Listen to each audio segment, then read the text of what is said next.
찬양을 마치는 것이 좀 아쉽네요. 너무 아쉽네요. 첫 번째 우리 불렀던 찬양의 가사를 보면서 다 오늘 하나님 올려드렸던 찬양 하나하나가 다 특별한 의미가 있게 다가오긴 했는데, 첫 번째로 불려드렸던 그 가사를 보면서, 읽으면서, 부르면서, 묵상해보면서 너무 은혜가 된 것 같습니다. 너무 감사하다는 생각을 했습니다.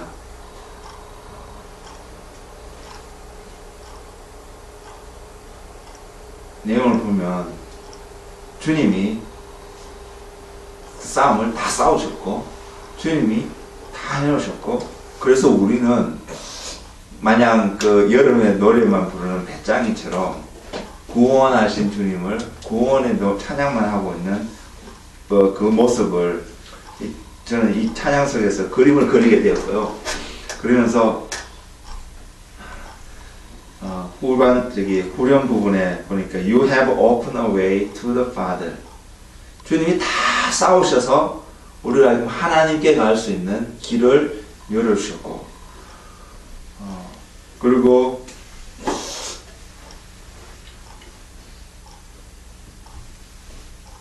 마지막 절에 보니까 You won for us, You paid for us. 이 말씀이 제게 너무 와닿았습니다. 우리 어떻게 보면 이 땅에서 살아가는 게 투쟁을 하면서 살기 위해서 발버둥치는 모습도 가끔씩 우리 삶에 보이기도 하는데, 주님께서 싸우셔서 우리를 위해서 이기셨고, 저를 위해서, 여러분들을 위해서 이기셨고, 그리고 우리가 지불해야 될 모든 것들을 다 폐하셔서 이제 우리는 주님 앞에서 그분을 찬양하고 주님이 행하신 일을 높이는 것밖에는 남지 않은 것, 이것이 너무나도 감사하고요. 이것을 더 많이 묵상하고 먼저 이해하게 된다면 정말 우리가 이 땅에서 살아갈 때에 나의 힘을 다 빼고 예수 그리스도의 힘으로만 살아갈 수 있구나 라는 생각이 들었습니다. 여러분 어떤 마음으로 이 찬양을 부르시는지는 모르지만 이 찬양의 가사가 믿어지십니까? You have opened a way to the Father where before we could never have come. Jesus, count us as yours now forever as we sing this freedom song. 주님이 하셨기 때문에 저와 여러분이 자유가 있다는 겁니다. 프리덤이 있다는 것입니다. 그래서 우리는 Sing of all you have done. Sing of all you've done. Sing of all you've done for us. 다른 사람을 위한 것이 아니라 저를 위해서, 여러분들을 위해서, 그리고 우리는 Sing of all you won for us.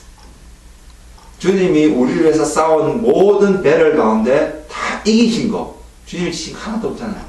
다 이기신 것들을 우리는 찬양하고 주님이 우리를 위해서 폐하신 모든 것들에서 감사를 하는, 그것을 할 수 있는 은혜를 주신 하나님이 너무 감사하다는 생각이 참 많이 들었습니다. 이 말씀을 단순한 그냥 우리가 불렀던 찬양의 가사가 아니라 진리입니다. 이건 정말로 진리입니다.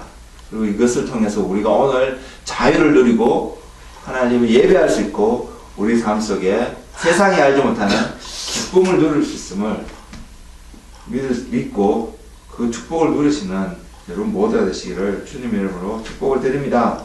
아멘.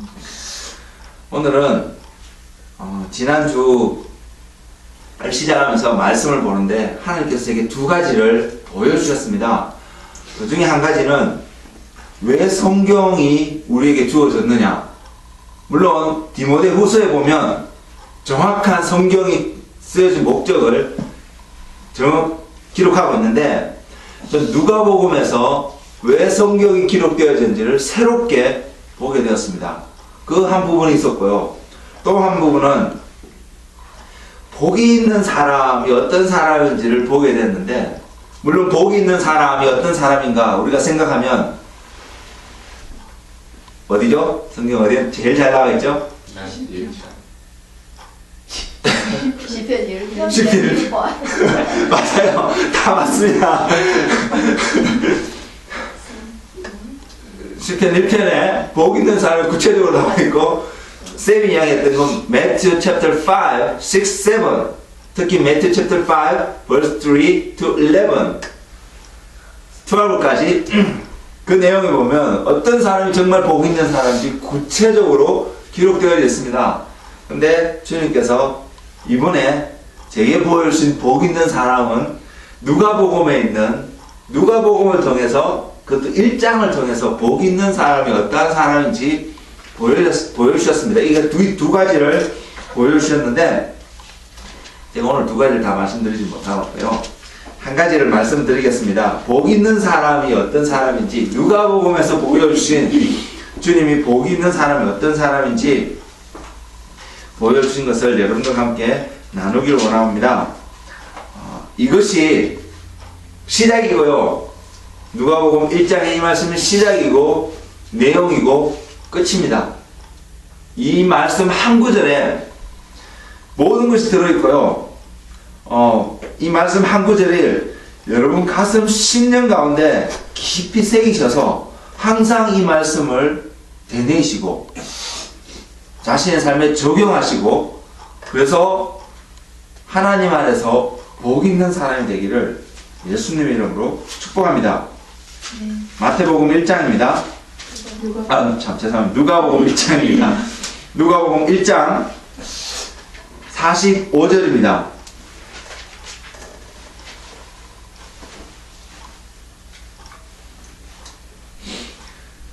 주께서 하신 말씀이 반드시 이루어지리라고 믿은 그 여자에게 복이 있도다. 성경은 분명히 이렇게 기록되어 있습니다. 주께서 하신 말씀이 반드시 이루어지라고 믿은 그 여자에게 복이 있도다. 그래서 저는 오늘 여러분들에게 이렇게 약간 바꾸기를 원합니다. 주께서 하신 말씀이 반드시 이루어지라고 믿은 그 사람에게 복이 있도다. 주님이 이 말씀을 해서 제가 여자를 사람으로 바꿨다고 저에게 책망하지 않으실 것입니다.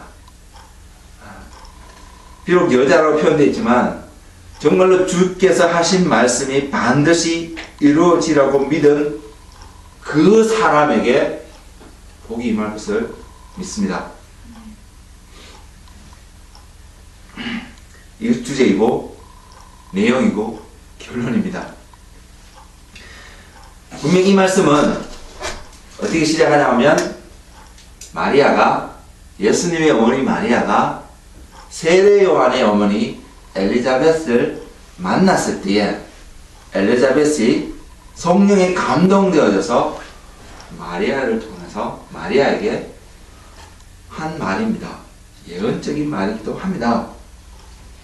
이 말씀을 읽는데 이 말씀을 딱 읽는 그 순간 하나님께서 성경에 기록된 몇몇 여인들의 모습을 보여주셨습니다.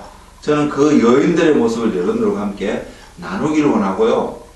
그 모든 그 기록되어 있는 그 여인들의 모습을 보면서 우리의 삶이 봐도 그들과 같은 그러한 삶이 되기를 소망합니다. 성경에 많은 여인들이 있습니다. 그 중에 특별히 예수님의 족보에 기록된 여인들이 있습니다. 그 사람의 이름을 혹시 아시나요? 기억하시나요? Do you guys remember what was the name of the woman who was written in genealogy of Jesus Christ? Yes, Ruth. What else? Rahab, yeah, Rahab. Bathsheba.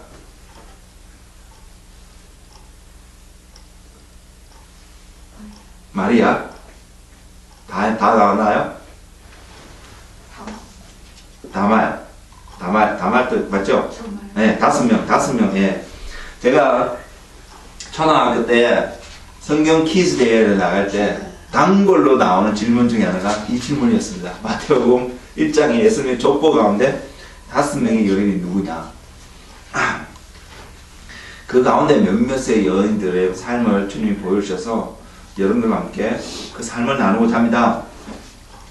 첫 번째로 나누고자 하는 사람은 예수님의 어머니 마리아입니다. 누가복음 1장은 마리아의 삶을, 마리아의 신앙을 분명히 드러내주고 있습니다. 그래서 우리가 이 1장을 통해서 마리아의 삶을 통해서 우리가 보게 되는 하나님의 축복을 보고 누릴 수 있는 우리가 되기를 소망합니다. 지금 마리아가 엘리자벳을 찾아왔습니다.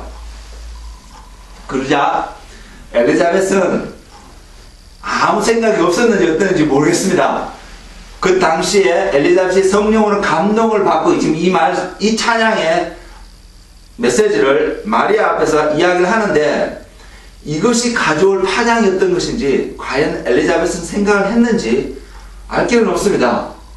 왜냐하면 엘리자벳은 한 여인을 죽음으로 몰아갈 수 있는 엄청난 비밀을 지금 그것도 성령의 감동함을 입어서 선포하기 때문입니다.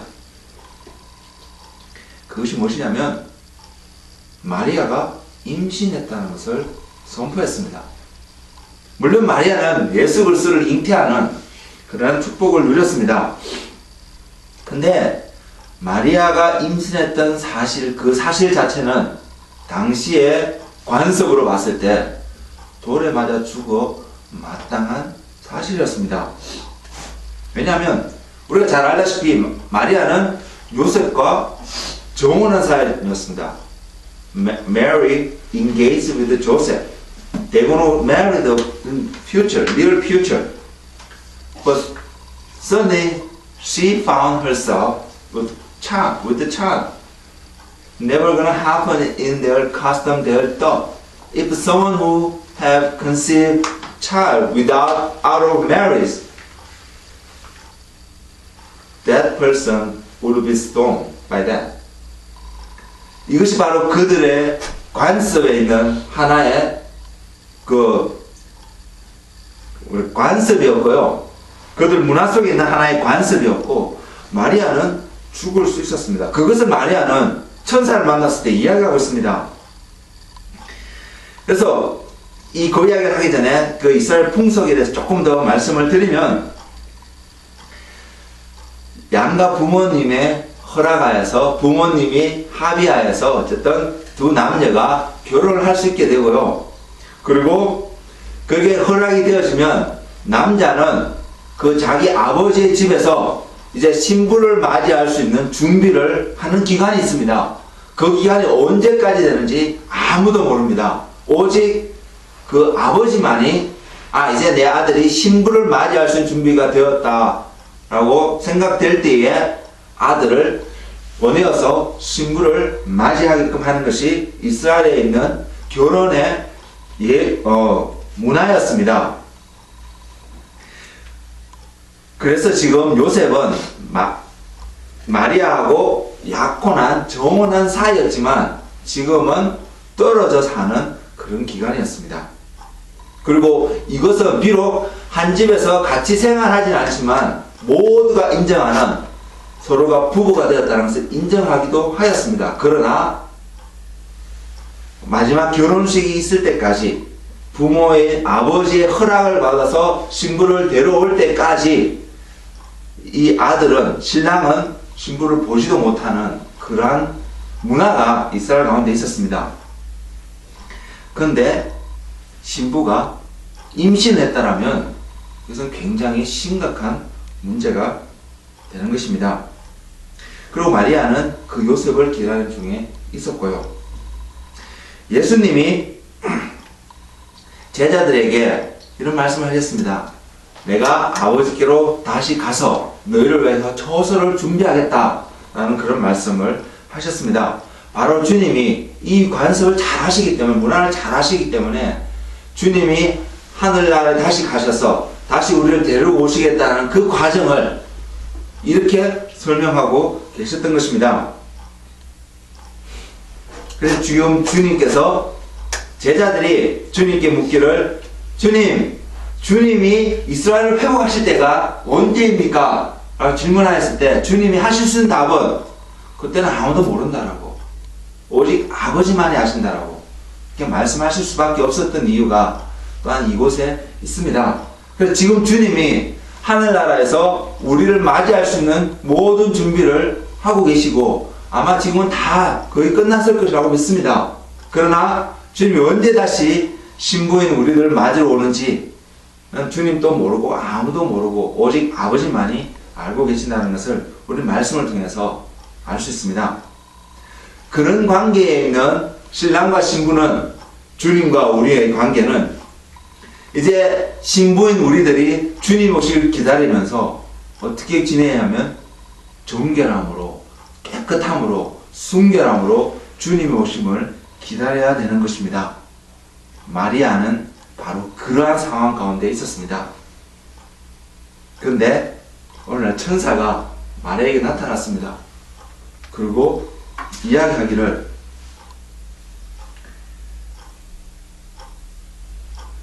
이렇게 표현하고 있습니다. 28절에 은혜를 받은 자여 평안할지어다 주께서 너와 함께 하시도다니. 그래서 마리아가 도대체 이게 무슨 인상가, 이게 무슨 말인가 궁금해서, 그리고 두렵고 떨림으로 천사에게 묻습니다. 이런 인사가 어찌함인가 라고 생각하며 천사가 이야기하기를 무서워하지 말라. 내가 하나님께 은혜를 입었느니라. 보라, 내가 잉태하여 아들을 낳으리니 그 이름을 예수하라. 자, 천사가 마리아에게 찾아가서 하나님께 은혜를 입은 자여 평강할지어다 라고 메시지를 전하면서 던지는 메시지가 하나님의 아들을 잉태하게 되었다라고 이야기하고 있습니다. 이것은 충격적인 메시지입니다. 마리아가 이것을 처음 받는 그 순간에 얼마나 충격을 받았는지 알 수는 없겠지만 여러분 천국 가시면 마리아에게 한번 물어보십시오. 그녀가 어떠한 충격 가운데 처음으로 이 메시지를 받게 됐는지. 그러나 마리아는 그의 갈등함을, 그리고 이해하지 못함을, 이 모든 것을 함축해서 한마디로 천사에게 이렇게 묻습니다. 그리고 그 당시의 모든 문화의 배경들을 다 포함해서 천사에게 질문하는 질문이 있는데 그것이 성경에 기록되어 있습니다. 34절입니다. 마리아가 천사에 말하되 나는 남자를 알지 못하니 어찌 일이 있으리까. 내가 아직 결혼하지 않는데, 비록 정혼한 사이였지만 요셉과 아직 결혼을 하지 않았는데, 함께 살지 않는데 어떻게 내가 아이를 가질 수 있습니까? 그리고 그 아이가 어떻게 메시아가 될 수 있습니까?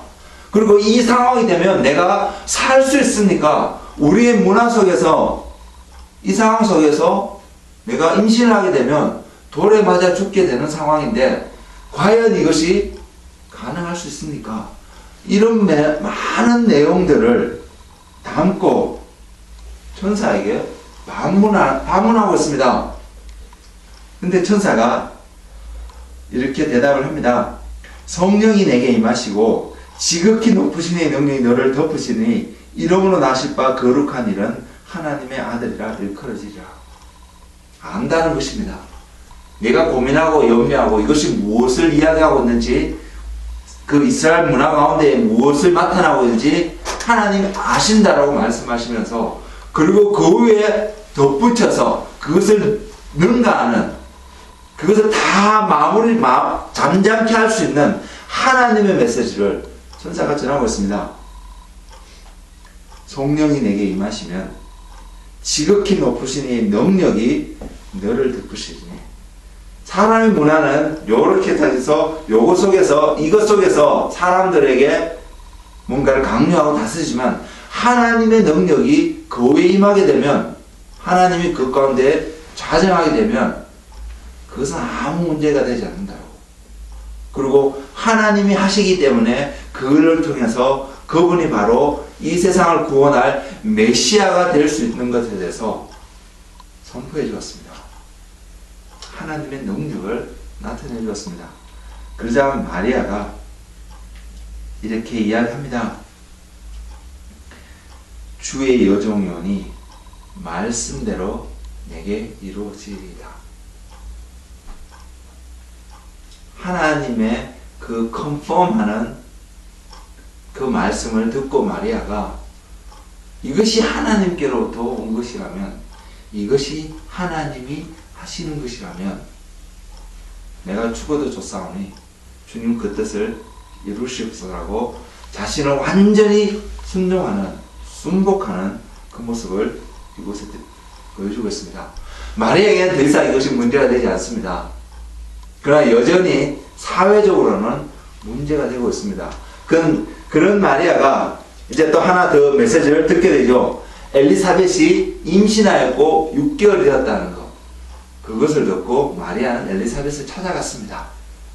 그리고 엘리사벳을 만나는 그 순간 엘리사벳은 성령이 감동되어서 마리아가 어떤 상황 가운데 있는지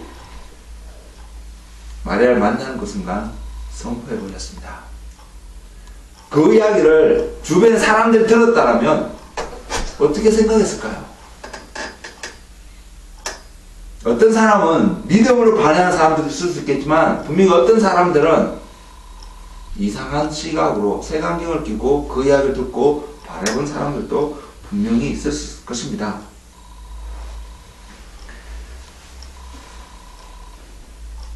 근데 그 엘리사벳의 입을 통하여서 마리아가 어떤 축복 가운데 있는지를 분명하게 하나님이 선언하셨습니다.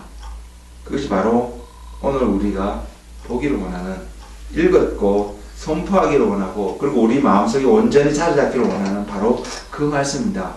주께서 하신 말씀이 반드시 다 이루어지라고 믿은 그 요인은, 그 사람은 복이 있습니다. 여러분 복 받기를 원하십니까? 여러분 복 있는 사람의 그 길을 걸어가기를 원하십니까? 그렇다면 여러분의 마음속에 간직해야 될 하나의 스테이트먼트는 바로 이 스테이트먼트입니다. 주께서 하신 말씀이 반드시 다 이루어지리라고 믿는 그것이 컨디션입니다. 그것이 여러분들이 복 있는 사람이 되는 조건입니다. 그리고 이것이 여러분 속에 온전히 자리 잡게 되고 여러분 삶 속에 나타나면 여러분은 하나님의 복 있는 자가 될 것입니다.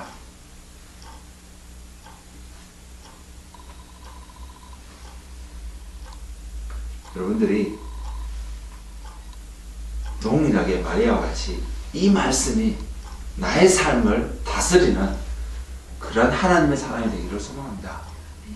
저는 이 메시지를 준비하면서 하나님께 기도하고 소망했던 하나의 기도 제목은 저 자신도 그렇고요, 여러분들도 그렇고 이 말씀을 붙잡고 하나님, 제 삶 속에서 지금부터 하나님이 제게 하신 말씀이 반드시 이루어지라고 믿는 바로 그 사람이 되기를 소망합니다.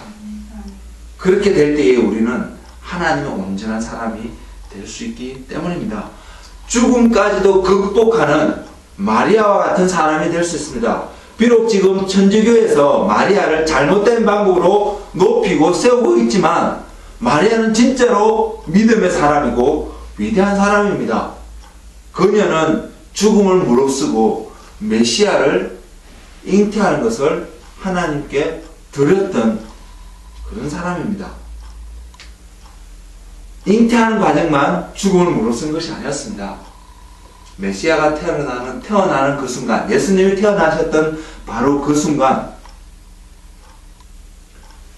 그들은 자리를 정돈하고 애굽으로 도망가야 되는 상황 가운데 처했습니다.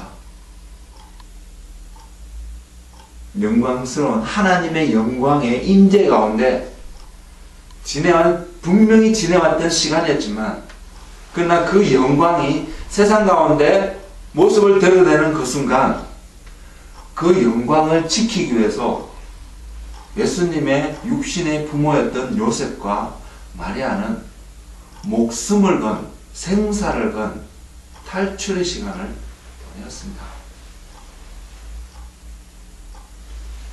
몸이 불편한 아내를 데리고 갓 태어난 아기 예수를 데리고 헤롯 왕의 눈을 피해서 야밤 도주하였습니다. 하나님의 영광을 지키기 위해서 그들은 목숨을 걸었습니다. 우리는 믿음을 지키기 위해서 목숨을 걸어야 합니다.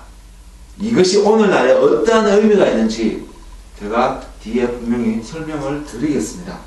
마리아는 하나님을 드러내기 위해서 자기의 목숨을 걸었습니다. 저는 여러분이 먼저 이것을 보길 원합니다.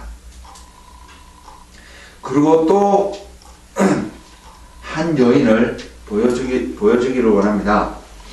그 여인은 열왕기상 17장 8절에서 16절에 기록되어 있습니다. 한번 펴보십시오. First King chapter 17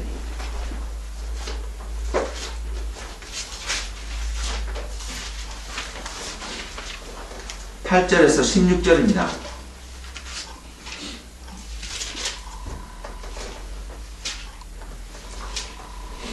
제가 읽지는 않겠습니다. 여러분들 참고로 보시면서 제 말씀을 한번 들어보십시오. 18장은 이렇게 시작하고 있습니다. 많은 날이 지나고 제3년에 여호와의 말씀이 엘리야에게 임하여 이르실 때 너는 가서 아합에게 보이라. 내가 비를 지면에 아니네요. 죄송합니다. 제가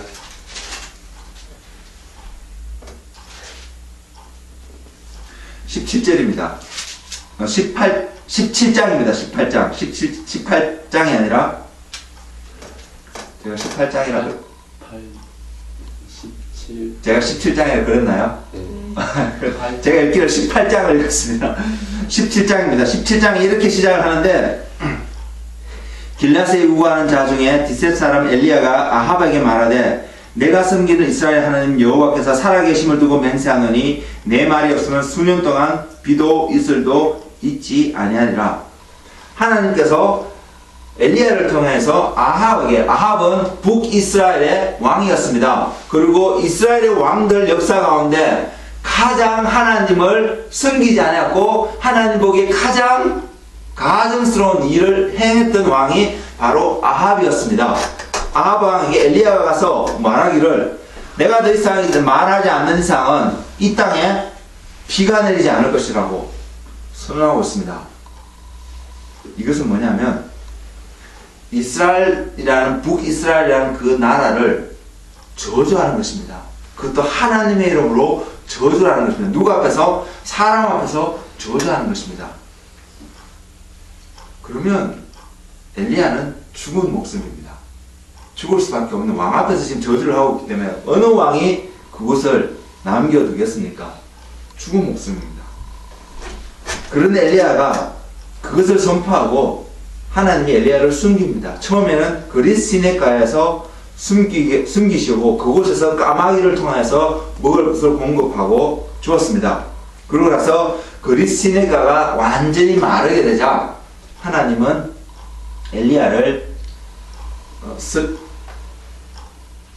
사르바시에 있는 그 과부의 집으로 보내게 되었습니다. 그 과부의 집에 가서 과부를 만나자마자 엘리야가 그 과부에게 이야기하기를 내게 있는 그 남은 음식을 가지고 떡을 만들어서 나에게 먼저 가져와 달라고 이렇게 요청을 하였습니다. 그래서 그 요청을 듣던 사르밧에 있는 과부는 어쨌든 그 이제 마지막 남은 그 음식을 요리해서 먹고 아들과 함께 죽으려고 했던 그 과부였는데 그 마지막 남은 그 음식을 요리해서 엘리야에게 먼저 갖다 주었습니다.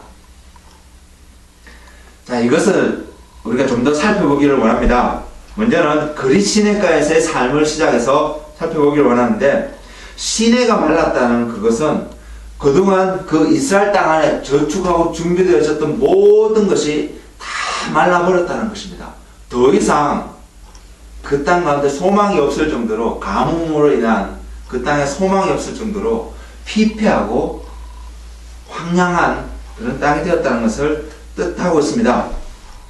땅 속에 스며들었던 모든 물들이, 산을 통해 흘러든 모든 물들이 이제는 더 이상 나타나지 않고 다 없어졌다는 것을 이야기하고 있는데, 이것은 우리에게 이것을 뜻하고 있습니다. 그 나라의 모든 경제가 이제는 완전히 피폐했다는 것을 뜻하고 있습니다. 그리고 사렙다 땅에 있는, 사르밧에 있는 그 과거의 가정에 있는 그 경제 속에서도 그네가 얼마 동안 가뭄 속에서 살아왔는지 알 수는 없지만, 그 시점은 이제는 더 이상 그네가 살아갈 소망이 전혀 없는 그런 경제적으로 완전히 무너져 버릴 수밖에 없는 바로 그 상황 가운데 속해 있음을 보여주고 있습니다.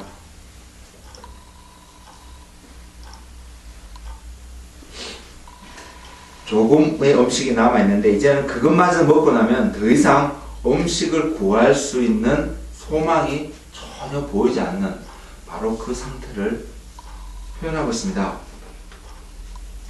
내일 내가 나가서 어떻게든 쌀이라도 한 톨 구할 수 있으면, 음식을 구할 수 있으면 다행이었을 것입니다. 그러나 사르밧에 있는 그 과부에게는 그런 소망이 없었습니다. 그래서 그는 이것을 만들어서 음식을 해서 먹고 나면 그 다음날 죽을 것이라는 것을 이미 예감하고 있었던 바로 그런 상황이었습니다. 죽음 앞에 놓여 있는 그 과부의 삶의 환경이었습니다. 그리고 그 죽음 앞에 놓여 있는 그 사람에게 하나님이 엘리야를 통해서 하시는 말씀이 뭐냐면, 그 마지막 내 마지막 생명, 하루 정도 연장할 수 있는 그 생명의 그 마지막, 너의 마지막 소망을 가지고 있는 바로 그것마저도 하나님 앞에 내려놓으라고 그 요청을 하고 있습니다. 그 마지막 남은 음식이 그녀에게는 무엇을 뜻하였을까요? 또한 그 마지막 남은 우리 간에 갖고 있는 하나님 앞에 내려놓기 어려울 수 있는 마지막에 그 어떤 것은 과연 무엇일까요? 마지막 남은 나의 자존심일 수도 있고요. 마지막 남은 나의 가장 소중한 뭔가일 수 있습니다. 그리고 어쩌면 죽음과도 바꿀 수 없을 만큼 나 자신의 중요한 어떤 것일 수도 있습니다. 그것을 지금 하나님이 요구하고 계신다는 것입니다. 이것이 왜 그런 과정이 되었냐를 예수님의 나중의 말씀을 통해서 우리는 알 수 있기 때문입니다.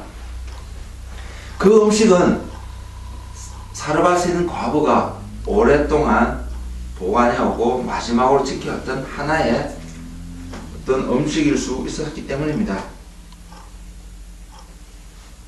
사르밧 과부는 어쩌면 끝까지 그 가뭄 기간 가운데서 끝까지 내려놓지 못하고 간직하고 있던 어떤 한 가지 것을 가지고 있었는지도 모르겠습니다. 그런 순간에 하나님이 말씀하셨습니다.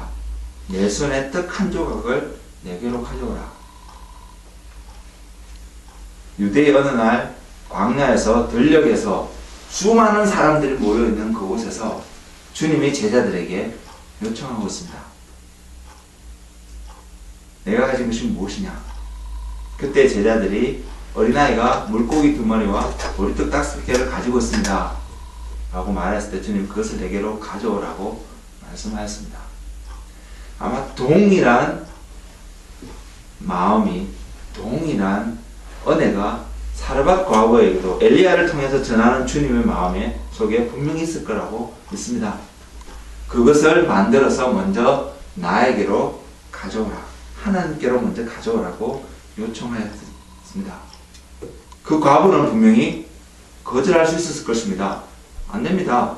이거 내가 마지막으로 먹어야 되는, 마지막으로 내가 소비해야 되는 나의 마지막 남은 하나의 생명입니다. 그것을 내가 왜 당신에게 줘야 합니까? 라고 거절할 수도 있었을 것입니다. 그리고 우리가 결론적으로 그 결과를 알지만, 이야기를 알지만, 거절하였다면 과부는 그날 이후로 더 이상 죽고 성경에 기록도 되지 못하는 그런 운명에 처했을 것입니다. 그러나 그 과부는 그 말을 듣고 엘리야에게 이야기를 하였습니다. 나에게 남은 것이 이거 하나밖에 없지만, 그리고 이것을 먹고 나면 우리가 죽을 것이라고 생각하지만 이것을 드리겠다고. 그래서 요리해서 드렸습니다.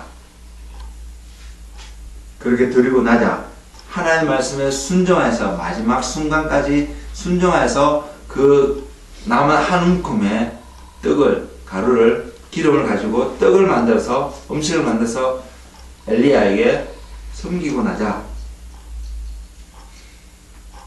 이스라엘 땅에 있던 나머지 기간 동안 있었던 가뭄을 하나님의 은혜로 기적 가운데 살아가는 그것을 경험하게 되었습니다. 15절 16절에 이렇게 이야기하고 있습니다. 그가 가서 엘리야의 말대로 하였더니 그와 엘리야와 그의 식구가 여러 날 먹었으나 여호와께서 엘리야를 통하여 하신 말씀같이 통의 가루가 떨어지지 아니하고 병의 기름이 없어지지 아니하니라. 죽음의 순간에 하나님의 말씀에 순종한 자에게 주신 하나님의 은혜가 바로 이곳에 있습니다. 자기의 마지막 남은, 어쩌면 가장 소중한 그것을 하나님 앞에 마지막으로 드리고 나니까 하나님의 은혜가 그 가운데 주어졌다는 것입니다.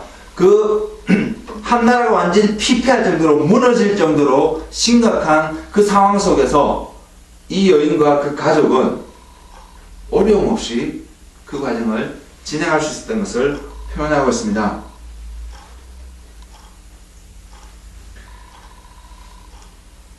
주님께서 신약에 오셔서, 이 땅에 오셔서 이렇게 이 사건을 해서 증거를 하고 계십니다. 누가복음 4장 25절과 26절에 그것을 증거하고 있는데 주님이 이렇게 말씀하셨습니다. 내가 참으로 너희에게 이르노니 엘리야 시대에 하늘이 3년 6개월간 닫히 온 땅에 큰 흉년이 들었을 때에 이스라엘에 많은 과부가 있었을 때 엘리야가 그중 한 사람에게도 보내심을 받지 않고 오직 시돈 땅에 있는 사렙다의 한 과부에게 뿐이었으며, 이렇게 말하고 있습니다. 하나님이, 저는 이 말씀을 생각하면서 생각해 봤습니다. 하나님이 과연 사렙다 땅에 있는 이 과부 한 사람만을 구원하는 원하는 것이 하나님의 뜻이었을까? 아니라고 생각합니다. 저는 그렇게 생각할 수가 없었습니다. 하나님이 모든 사람에게 어쩌면 기회를 주셨을 수도 있다는 생각을 하였습니다. 그런데 하나님의 부르심에, 하나님의 음성에 순종하고 반응한 여인은 사렙다 땅에 있는 한 과부밖에 없지 않았나. 그래서 주님은 수천 년이 지나고 난 이후에 제자들에게 그것을 상기시키면서 무엇이 하나님과 동행하고 무엇이 하나님의 축복을 받는 삶인지 보여주고 있습니다. 오직 시돈 땅에 있는 사렙다 한 과부에게 뿐이었다는, 하나님의 말씀이 이 과부에게서 이루어졌다는 것을 주님이 확정하고 있습니다. 모두가 어려움 가운데, 그리고 하나님의 필요성을 느끼고 있을 때 믿음으로 반응한 사람이 이 한 사람밖에 없었다는 것입니다. 그리고 그 결과 그녀는 3년 6개월의 기간을 극복할 수 있는 은혜를 받게 되었습니다. 다들 어려움 가운데 힘들게 지냈겠지만 하나님이 믿음으로 반응한 그녀와 그녀 가정 가운데 하나님의 은혜를, 생명을 그 삶 속에서 연장시켜 주셨음을 우리는 말씀을 통하여 볼 수 있습니다. 믿음은 생명을 담보로 한 우리의 헌신이라는 것을 여러분 기억하셔야 합니다. 또 한 명의 여인이 있습니다. 그것은 여호수아서에 등장하는 라합이라는 여인이었습니다. 이 여인 또한 자신의 죽음과 함께 죽음을 내려놓음으로 말미암아 새 생명을 얻게 되는 그러한 축복을 누렸고, 이 여인 때문에 또한 예수님은 이 땅에 오실 수 있는 그러한 은혜가, 우리를 향한 은혜가 주어졌습니다. 하나님의 섭리가 이루어졌습니다. 이 라합이라는 여인이 살았던 당시는 우리가 잘 알다시피 이제 이스라엘 백성이 40년의 광야 생활을 마치고 가나안으로 들어가는 그러한 길목에서 만난 여인이었습니다. 이스라엘 백성들이 하나님의 은혜로 요단강을 건넜습니다. 그리고 여리고 앞에 놓여있는 평지에서 그들이 진을 치고 있었습니다. 그리고 여리고 성에 정탐꾼을 보내서 그 여리고가 어떠한 성인지 이렇게 정탐을 하고 있는데, 이 소식이 여리고를 다스리는 왕들과 그 관리들에게 다 전해졌습니다. 그래서 이스라엘 백성이 정탐꾼을 보내는 그 시기에 또한 이 관리들, 왕은 이 정탐꾼을 잡기 위해서 사람을 보냈습니다. 찾았습니다. 그리고 정보를 얻기를 기생 라합의 집에 숨어 들어갔다는 정보를 얻었습니다. 그리고 군사들을 그곳에 보내서 라합에게 그것을 요구합니다. 이스라엘 정탐꾼이 이곳에 들어왔다고 들었는데 그들을 내놓아라 라고 이야기를 했습니다. 거절하면, 그리고 그곳에서 정탐꾼이 발견되어지면 라합과 그의 가족은 분명히 몰살당하였을 것입니다. 반역죄니까요. 근데 라합은 그것을 무릅쓰고 그들을 숨겨놓고 정탐꾼이 왔지만 벌써 이미 어느 쪽으로 갔다라고 거짓 정보를 흘렸습니다. 자기의 목숨을 담보로 한 소위 어떤 도박을 한 거죠. 라합의 입장에서는. 왜냐하면 라합은 하나님을 경험한 사람이 아니었습니다. 하나님의 이야기를 많이 들었습니다. 이스라엘 백성이 40년 동안 이렇게 광야 생활을 지내오면서 하나님이 그들을 통해서 이스라엘 백성을 대적했던 사람들에게 어떠한 일을 행하였든지, 그리고 애굽이 어떻게 해서 소위 망하게 되었는지를 분명히 라합은 이야기를 듣고 알았습니다. 그러나 라합이 하나님과 어떠한 관계를 맺었고 하나님의 은혜가 하나님의 성품이었던지 아는 그러한 위치에 있는 자는 아니었습니다. 그녀는 살기를 원했던 자였습니다. 그런데 그 하나님의 놀라운 권능의 이야기를 듣고 그녀의 마음속에 타락이 있어야 했던 것은, 내가 하나님을 인정하고 받아들이지 않으면 나는 죽을 수밖에 없는 존재이구나 하는 것을 그는 알았던 것입니다. 그녀의 삶 속에는 분명히 갈등이 충돌되는 이런 일들이 있었을 것입니다. 그녀가 살고 있는 그 여리고 성 안에서의 관습과 문화와 그 법과 하나님이 이스라엘 통해서 보여주신 그 법들이, 삶의 법칙들이 너무나도 다르고, 그리고 그것을 바라보면서 자기의 마음속에서 엄청난 갈등이 있을 거라는 것을 저는 생각할 수 있었습니다. 우리의 삶이, 이 땅에 살아가고 있는 우리의 삶이 그러지 않나요? 하나님의 말씀을 보니까 말씀대로 이렇게 살아야 되는 것 같은데, 내가 지금 몸담고 살아가는 세상이 돌아가는 것을 보니까 이렇게 살면 또 안 될 것 같기도 한 이런 갈등들이 여러분 가운데 있지 않나요? 저는 이런 갈등들이 많이 있어 왔습니다. 지금도 종종 그런 갈등 속에 놓이는 내 자신의 모습을 보기도 하고요. 라합도 동일한 갈등이 있었다고 생각합니다. 처음에 그녀의 집에 이스라엘 정탐꾼이 왔을 때에 어쩌면 그녀는 이렇게 생각했을지도 모르겠습니다. 왜 이 사람들이 우리 집에 왔을까? 그리고 와서 우리 집에 와서 왜 숨겨달라고 이야기를 하였을까? 과연 나는 어떻게 해야 될까? 내가 왕을 배반하고 이 사람들을 숨겨줘야 될까? 아니면 고발하고 이 사람들을 왕의 손에 넘겨야 될까? 처음에 이런 갈등들이 분명히 있을 수 있을 거라고 생각합니다. 근데 라합이 결정한 것은 그 모든 과정을 다 어떻게든 겪었든 아니든 그것을 다 내려놓고 하나님을 선택하기로 결정합니다. 지금까지 경험해보지 못했지만, 말로만 들었지만, 이야기로 들었지만 그 하나님을 결정하기로 선택합니다. 그리고 그 결과 그 정탐꾼을 숨겨주고 자기의 왕을 배반하는 그러한 선택을 하였습니다.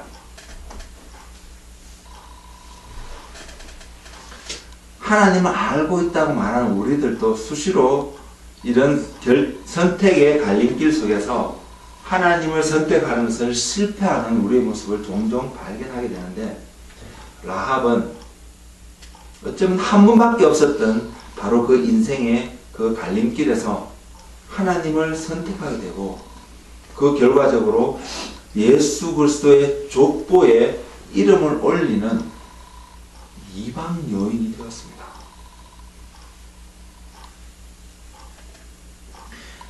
저는 지금 여러분들에게 세 명의 여인들을 이야기를 말씀을 드렸는데, 이스라엘 백성 안에 있는 여인이 있는가 하면 라합과 같이 이방 여인의 이런 모습도 있었습니다. 그런데 이 세 명의 여인 모두가 동일하게 직면했던 문제는 어떤 갈림길에 서서 무엇을 선택해야 되는데, 그리고 그 선택의 문제는 어떤 결과를 가져오면 그들의 목숨까지도 잃어버릴 수 있는 그러한 선택의 갈림길 속에 놓여 있었습니다.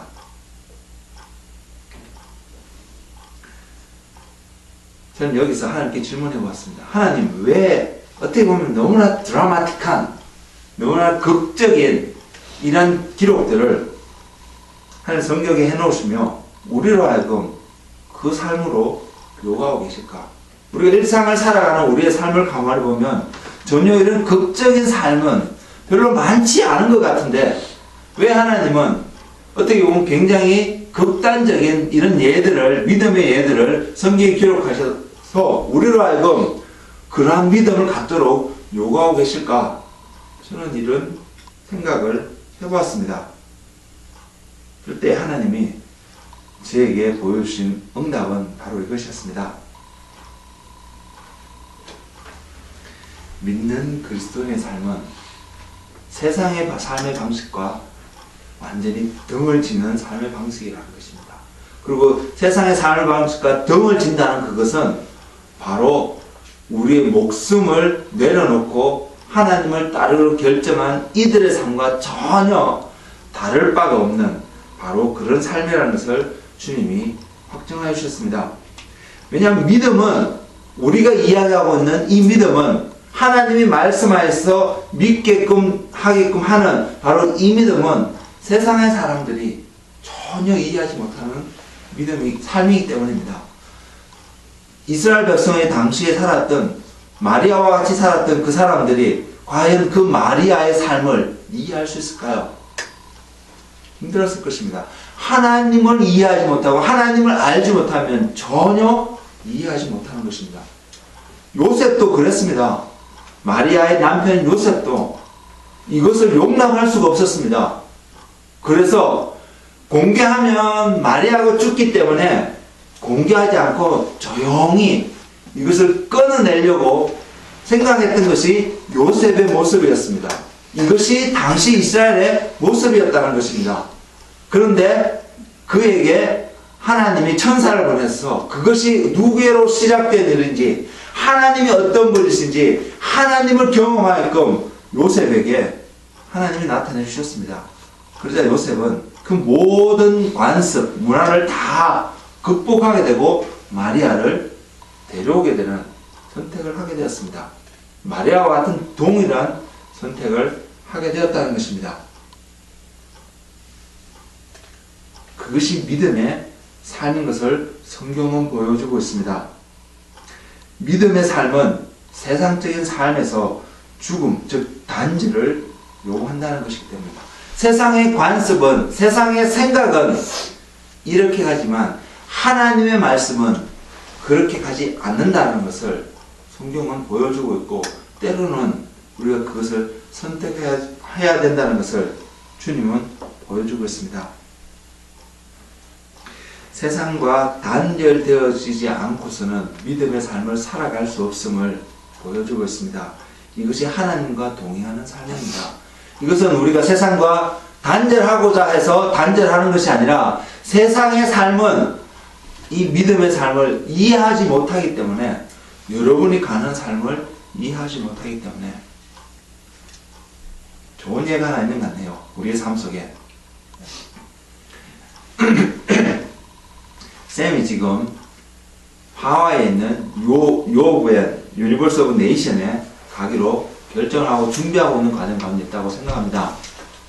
제가 쌤의 학교의 성적이 어떤지, 얼마나 좋은지, 다른 애들과 비해서 얼마나 좋은지 전 잘 모르는데 나쁘지 않을 거라고 생각합니다. 그리고 그 성적을 보는 선생님이 또한 쌤의 그 모든 어빌리티를 알고 있는 쌤의 친구들이 나는 하나님 때문에 그 길로 가겠다고 이야기하면 과연 얼마나 많은 학생들과 선생님이 그것을 자연스럽게 받아들이고 인정해 줄까요? 너는 어쩌면 UBC에 가서 어떤 과도 갈 수 있어. 왜 그래 안 가? 이렇게 말하는 사람들이 분명히 많이 있을 거라고 생각합니다. 본인이 그것을 경험하고 있는지는 모르겠지만 사람들이 이해하지 못할 것입니다.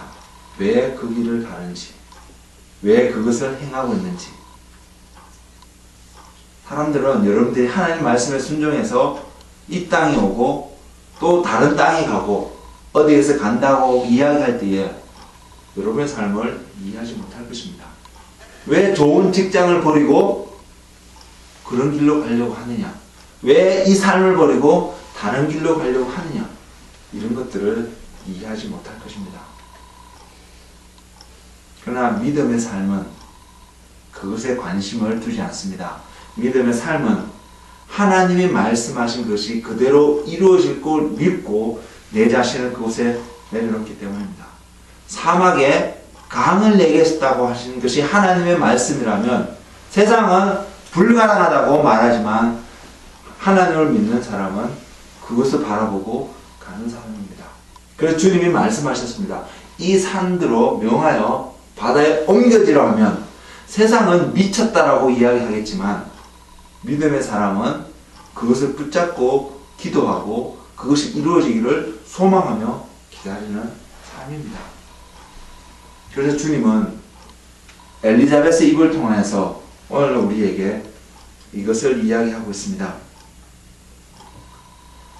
주님이 하신 모든 말씀이 반드시 이루어질 것을 믿는 그 사람은 복이 있다라고 이렇게 말하고 있습니다.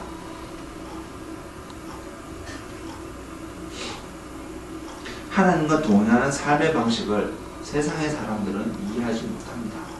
여러분 이것을 기억하시고 여러분이 이 세상 사람들에서 용납되어지지 않고 억셉트되어지지 않는다 할지라도 하나님이 말씀하신 것이 여러분 속에 있다라면 그것을 붙잡고 갈 수 있는 그런 하나님의 사람이 되기를 원합니다. 세상은 평화를 이야기하고 그리스도인들은 그 평화에 반대한다라고 오늘날 많은 메시지들이 나오고 있지만 그러나 세상은 평화를 이야기하는지는 모르지만 평화를 추구하지 않습니다. 그리고 그리스도인들은 어쩌면 평화를 이야기하기보다는 전쟁이라는 단어를 싸워야 되는 것들에서 더 많이 이야기하고 있을지 모르지만 궁극적으로 그리스도인의 삶들 속에서는 그 싸움 속에서는 평화를 이루는 것을 볼 수 있습니다. 평화를 위해서 싸운다는 것입니다. 믿음의 삶을 살기 위해서 세상의 모든 것을 내려놓을 수 있어야 된다고 주님은 우리에게 말씀하고 있습니다. 선택은 저의 몫이고 여러분의 몫입니다. 누가 대신해서 선택해 주지 않습니다. 내가 선택해야 합니다. 그런데 하나님 나라의 사고방식으로 하나님이 생각하시는 방식으로 저와 여러분이 온전히 그 사고를 다스리고 있지 않으면 우리는 믿음의 삶을 선택할 수 없습니다. 그래서 하나님은 오늘 우리에게도 도전을 하고 계시는 것입니다. 내가 한 모든 말들이 반드시 이루어지리라고 믿고 나의 앞으로 나아올 수 있겠냐고 주님은 말씀하고 계십니다. 하나님의 사고의 방식으로 선택하고 그 삶을 걸어가는 한 걸음 한 걸음이 바로 믿음의 삶이라는 것입니다.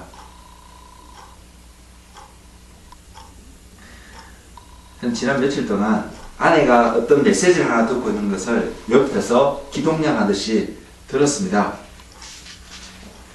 그 강사님이 누구냐면 한국에서 재정에 대한 강의를 하시는데 굉장히 유명한 그러한 강사님이라고 이야기를 들었습니다.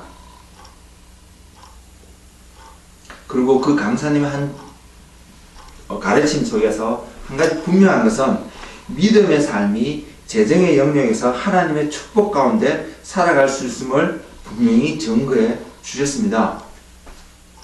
저는 그분의 강의를 지나가면서 어깨너머로 이렇게 들으면서 한번 생각해 보았습니다. 무엇이 이 사람의 강의를 그토록 유명하게 만들었을까? 이분의 강의를 그렇게 만들었을까? 하나님의 진리가 그분 속에 분명히 숨어 있음을 볼 수 있었습니다. 그러나 그것이 재정의 영역 속에서 이분을 재정을 강의하는 데 있어서 자타가 인정하는 위대한 사람으로 만들었다. 그렇게 생각하기는 어려웠습니다. 하나님이 이분을 통해서 드러내기로 원했던 삶의 모습은 저는 이것이라고 믿습니다. 바로 이분이 걸어갔던 믿음의 삶, 그리고 이분이 그 재정이라는 영역, 경제라는 삶 속에서 걸어가면서 믿음의 삶을 걸어갔을 때에 보여줬던 하나님의 축복, 하나님의 능력, 이것을 이분의 삶을 통해서 하나님은 보이기를 원하셨다고 믿습니다.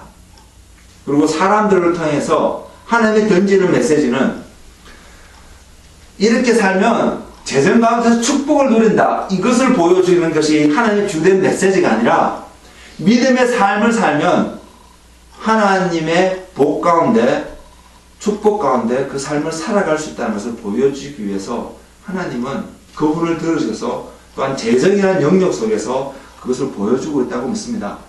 그곳에서 그 메시지를 듣는 어떤 사람들은 내가 어떻게 하면 재정적인 축복을 누릴 수 있을까 해서 그 메시지를 들을지는 모르겠지만, 하나님의 관점은 단순히 재정적인 영역의 축복을 주기 위해서 그 메시지를 주는 것이 아니라 하나님의 사람으로서 이 땅 가운데 어떻게 살아가는 것이 바른 삶인지를 보여주기 위해서, 그리고 그것을 살아갈 때에 하나님의 전체적인 축복이 그 삶 속에 있다는 것을 보여주기 위해서 하나님 그 메시지를 던져줬다고 저는 믿습니다. 왜? 그 메시지 안에 있는 원리는 재정의 영역 속에서만 적용되어질 원리가 아니라 다른 우리의 모든 삶 속에서 온전히 적용되어져야 될 원리이기 때문입니다. 하나님은 오늘 우리에게 동일한 도전을 주고 있다고 했습니다. 인간은 이 땅에서 수백만 달러를 가지고 살아갈 수 있으면 좋지 않을까 생각을 할 수 있지는 모르겠지만, 하나님과 동행하는 삶은 하나님 안에서 하나님 나라의 관점을 가지고 문화와 생활 습관을 가지고 살아가는 삶은 하나님이 얼마나 나에게 소중한가를 경험하며 살아가는 그 순간의 삶이 아닐까, 저는 그렇게 믿습니다. 그래서 여러분, 저는 요즘 가끔씩 여러분들에게 하나님 은혜가 너무나 감사하다고, 하나님과 함께하는 그 기쁨이 있다라고, 그래서 우리는 하나님을 찬양하고 예배해야 된다라고 가끔씩 이런 말씀을 드리는데, 저는 이것이 하나님 안에서 복받는 자의 삶이라고 믿습니다. 여러분의 삶을 한번 점검해 보십시오. 그리고 그 삶 가운데 하나님의 은혜가 있는지 아닌지를 한번 살펴보십시오. 저는 오늘 우리 예배 가운데, 찬양 가운데서도 하나님의 은혜가 있음을 믿습니다. 하나님 함께하고 있음을 믿습니다. 하나님 함께하기 때문에 내 삶이 평안한 것을, 평강이 내 삶 속에 있다는 것을 제가 느낄 수 있습니다. 여러분은 그것을 느끼고 있습니까? 하나님이 함께하고 있기 때문에 내 삶 가운데 그 평강이, 그래서 감사함이 내 삶 가운데 나오고 있습니까? 저는 이것이 하나님이 하신 모든 말씀을 반드시 이루어질 것을 믿는 그 사람 속에서 나타나는 하나의 열매라고 믿습니다. 하나님은 이것을 우리에게 보기를 원하시고, 이것 때문에 저와 여러분 삶 속에 무엇이 나타나냐면, 하나님 너무나 감사합니다. 하나님 정말로 하나님이시네요. 하나님 정말로 하나님은 살아계시네요. 이 삶은 내가 밀리언 달러가 내 재정 통장 속에 있든 없든 상관없이 나타날 수 있는 삶이라는 것입니다. 저는 제 삶 속에서도 여러분 삶 속에서 동일하게 이런 열매가 나타나기를 원합니다. 그래서 매 순간 하나님을 찬양하고 경배하고 예배하고 감사드릴 수 있는 그런 하나님의 사람이 되기를 원합니다. 그래서 세상 사람들에게 넌 어떻게 아무것도 없는 것 같은데 기뻐하고 감사의 삶을 살아갈 수 있어? 이런 이야기를 들을 수 있는, 그리고 그 사람의 삶을 보니까 그에게는 뭔가 특별한 우리가 알지 못한 비밀이 있어. 그래서 그 사람과 같은 삶을 살았으면 좋겠다라는 이야기를 들을 수 있는 그런 이 삶 속에서의 은혜가 넘쳤으면 좋겠습니다. 왜? 그것이 하나님이 영광 받을 수 있는 또 하나의 통로라고 믿기 때문입니다. 하나님 오늘 우리에게 말씀하고 있습니다. 주께서 하신 말씀이 반드시 이루어지라고 믿은 그 사람이 복이 있다라고 믿습니다. 여러분 지금 어디에 서서 어떠한 모습으로 삶을 살아가고 있습니까? 나는 지금 주께서 하신 모든 말씀이 내 삶 가운데서 반드시 이루어지라를 믿고 오늘도 살아가고 있습니까? 아니면 이과 상관없이 세상에서 나를 이끌어 가려고 하는 그 흐름 속에서 그냥 빠져서 살아가고 있는 삶을 살아가시는지 점검해 볼 수 있는, 특별히 이 캐나다에서 땡스기빙 주간이라고 지내는 이 시간에 그것을 점검해 볼 수 있는 그런 은혜가 우리 가운데 있었으면 좋겠습니다. 그리고 하늘 앞에 나가서 하나님, 과거에 내 삶이 어땠든 지금 이 순간부터는 하나님, 마리아가 그랬던 것처럼, 사르밧 땅에 있는 그 과부가 그랬던 것처럼, 라합이 그랬던 것처럼, 그리고 수많은 믿음의 사람들, 성경에 기록된 믿음의 사람들이 그랬던 것처럼 주님이 하신 말씀이 반드시 이루어지라 믿고 오늘도 그 말씀 가운데 내 소망을 두고 기다리며 살아가는 그런 하나님의 사람이 되기를 소망합니다 라고 결단하고 나아가는 은혜가 넘치는 이 한 주간의 삶이 되기를 주님의 이름으로 축복합니다. 기도하겠습니다.